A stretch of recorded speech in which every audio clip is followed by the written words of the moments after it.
اگر الیکشن نہیں ہوتے، بالفرض سامنے والے جو ہیں یعنی حکومت وہ ڈٹ جاتی ہے اور الیکشن نہیں ہوتے، تو یہ خون ریزی اور تباہی جو ہے، یہ اس میں کس کا خون بہے گا؟ اس خون ریزی میں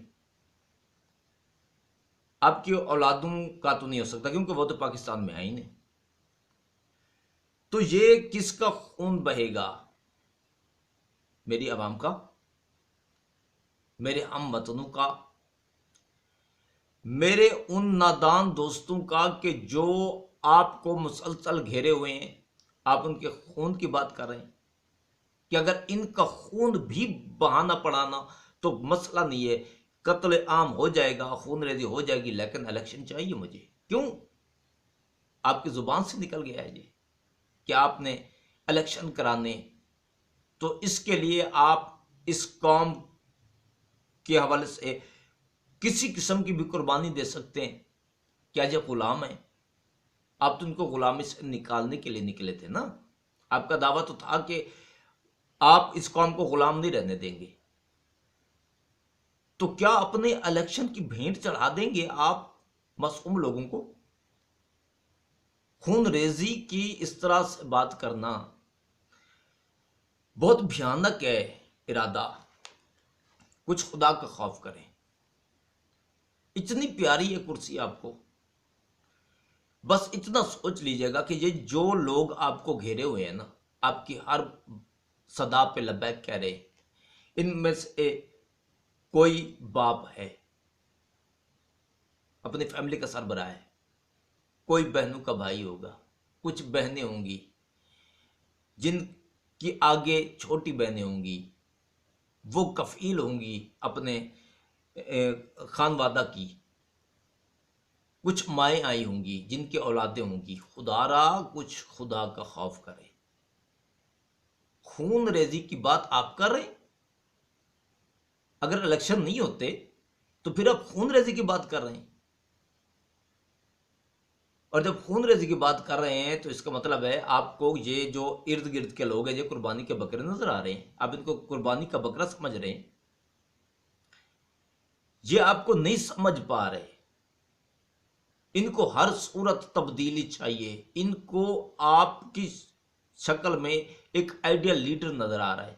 تو آپ ان کے خون کے پیاسے ہو گئے اپنے صرف الیکشن کی خواہش کے لیے کہ سامنے والے جو ہیں ان سے حالات سنبھالے نہیں گئے. اور وہ سنبھالے کیوں نہیں گئے؟ وہ اس لیے نہیں سنبھالے گئے کہ آپ نے موقع ہی کب دیا ہے کسی کو کام کرنے کا. جیسے ہی آپ کرسی سے اترے وزیر اعظم کی، آپ مسلسل میدان میں آ گئے، مسلسل جلسے جلوس، یعنی ملک میں مسلسل افراتفری. تو بیرون ممالک سے جو معاہدے تھے وہ ممالک بھی نظر ثانی کرنے لگ گئے کہ مسلسل یہ جو کشیدگی ہے اس ملک میں، کسی ٹائم میں بھی خدا نخواستہ خانہ جنگی ہو جائے یا ملک کے حالات خراب ہو جائیں یا یہ ملک ڈیفالٹ کر جائے خدا نخواستہ، تو ہماری وہ انویسٹمنٹ کہاں جائے گی؟ تو باہر سے کسی ملک نے انویسٹمنٹ کی نہیں، صرف آپ کے جلسوں کی وجہ سے، صرف اس افراتفری کی وجہ سے کہ جو آپ نے مسلسل پھیلائی ہوئی تھی. تو آپ دیکھ چکے ہیں کہ ان سے کچھ ہوا نہیں. مہنگائی آسمان کو چھو رہی ہے. تو اس ٹائم میں عوام آپ کو بطور ہیرو لے رہی ہے. یہ وہی عوام ہے کہ جنہوں نے ان کو لبیک کہا تھا، ان کا خیر مقدم کیا تھا کہ آ جاؤ، اب یہ تبدیلی سرکار ہم سے برداشت نہیں ہوتی. اب سیاسی موت مرنے جا رہے تھے نا، اسی عوام نے ان کو ویلکم کہا تھا. تو آپ نے اترنے کے بعد وہ جو پہلا جملہ کہا تھا کہ اگر میں اپوزیشن میں چلا گیا تو میں زیادہ خطرناک ہو جاؤں گا. یعنی آپ کا یہ جو شیڈول تھا نا، آپ واقعی خطرناک ہوئے. لیکن کس کے لیے؟ پاکستان کے لیے، میرے وطن کے لیے.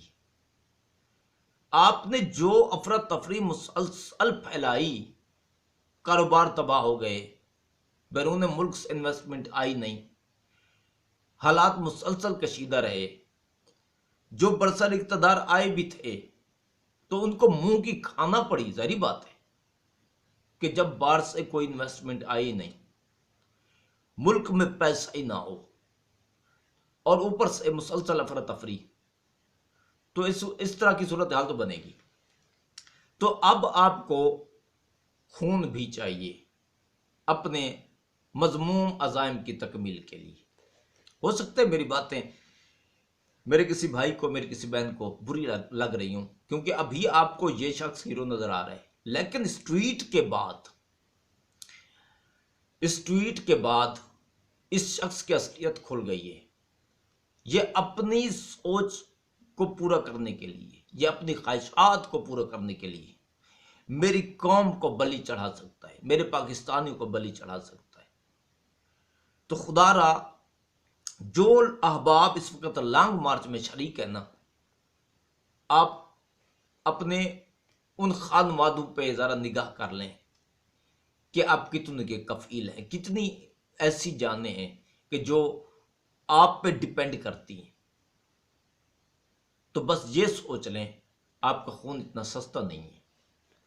یہ سیاستدان ہیں، انہوں نے نہ تبدیلی لائی نہ یہ لائیں گے، نہ مد مقابل جو بیٹھے ہیں اس وقت برسر اقتدار لوگ ہیں، نہ وہ پارسا ہیں نہ یہ صاحب پارسا ہیں۔ عوام نے اسی طرح سے پسنا ہے غربت کی چکی میں، مسائل کی چکی میں۔ تو وہ تو پس رہے تھے، آپ ابھی تک پس رہے ہیں، پچھلے 4.5 سالوں میں بھی مسلسل پستے رہے۔ اب آپ کا خون مباح ہو رہا ہے سیاسی چال چلنے کے لیے۔ خدا را اس وطن کے امن کا خیال کریں، اپنے بچوں کا خیال کریں۔ اچھا جی،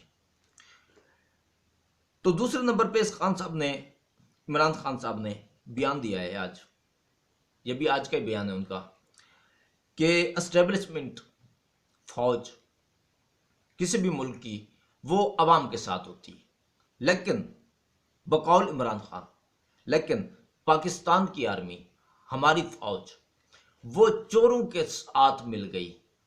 لہٰذا عمران خان صاحب نے کہا کہ یہ عوام اور ہم فوج کے ساتھ نہیں ہیں۔ یہ عوام کس عوام کی بات کریں؟ آپ تو نہیں ہے، یہ آپ کو بتانے کی ضرورت نہیں ہے خان جی کہ آپ فوج کے ساتھ نہیں ہیں۔ آپ اس فوج کے ساتھ نہیں ہیں، آپ کس فوج کے ساتھ ہیں؟ کلیجہ کریں نا، بتائیں تو صحیح۔ آپ پاکستان کے محافظین کے ساتھ نہیں ہیں، آپ کس کے ساتھ ہیں؟ یہ بتا دیں تو آسانی ہو جائے گی تھوڑا پہچاننے میں مزید۔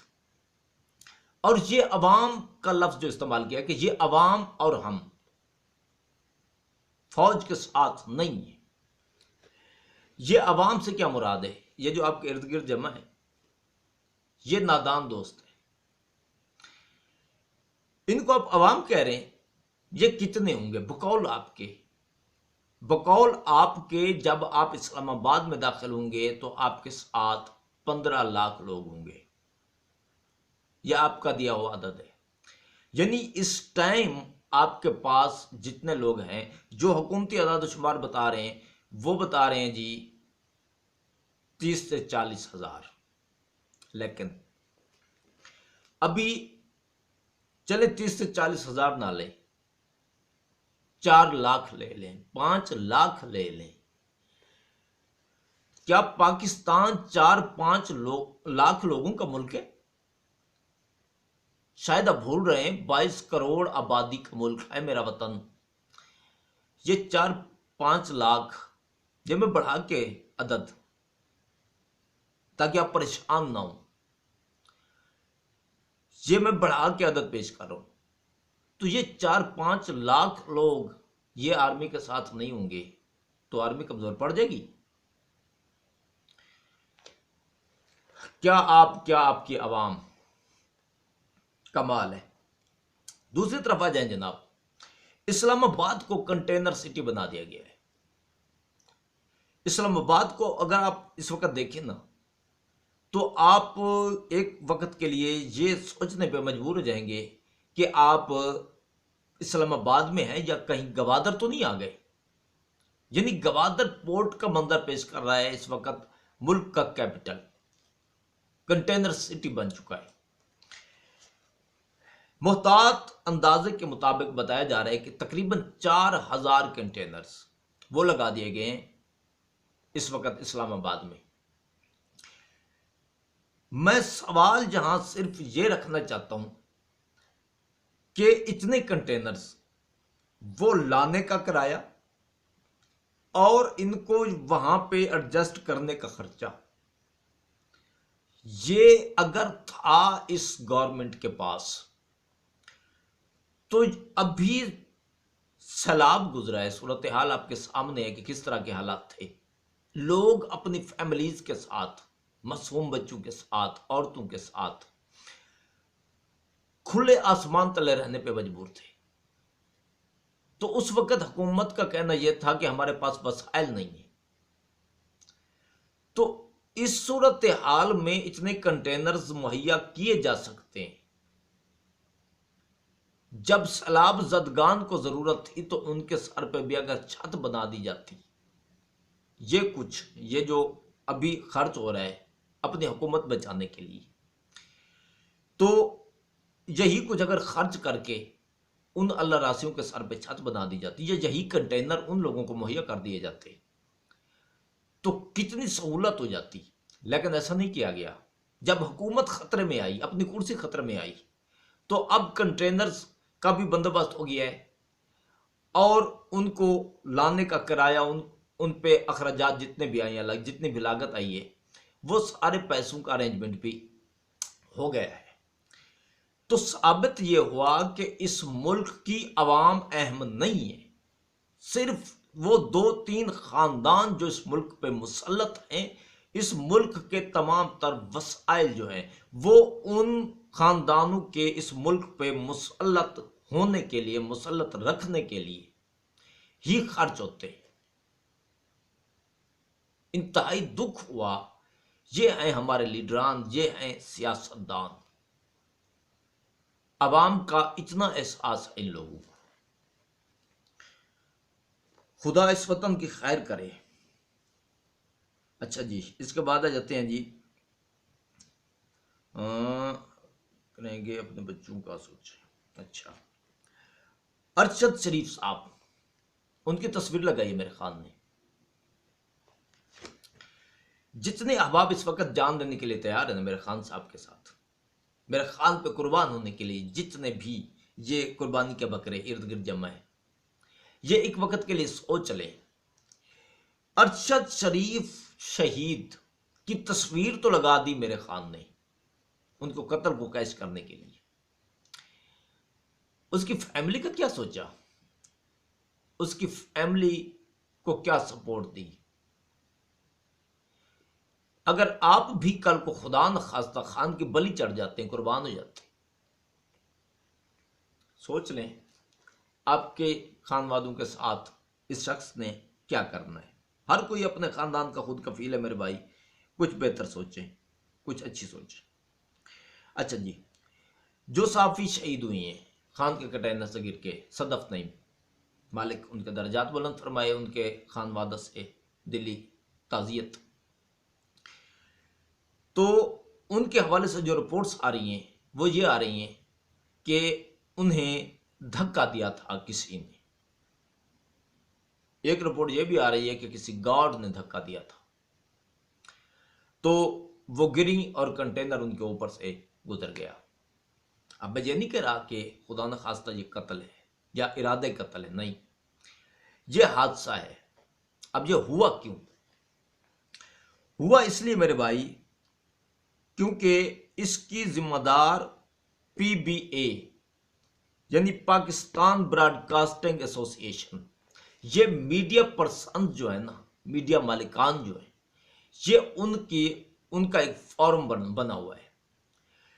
تو اس سے میں اپیل کرنا چاہتا ہوں، خدا را جتنے بھی میڈیا ورکرز ہیں آپ کے، وہ انسان ہیں، انہیں انسان سمجھے. جس طرح آپ کو اپنے بچے پیارے ہیں نا، آپ کو اپنی فیملی پیاری ہے، ان لوگوں کو بھی اپنی فیملی اور بچے اتنے ہی پیارے ہیں. تو وہ اپنی جان خطرے میں ڈال کے آپ لوگوں کے لیے رپورٹنگ کرتے ہیں. تو اس واقعہ کے بعد آپ کچھ ایس او پیز وہ بنا لیں. اب یہ ہوا کیوں میرے بھائی؟ اس کی میں آپ کو وجوہات بتا دوں.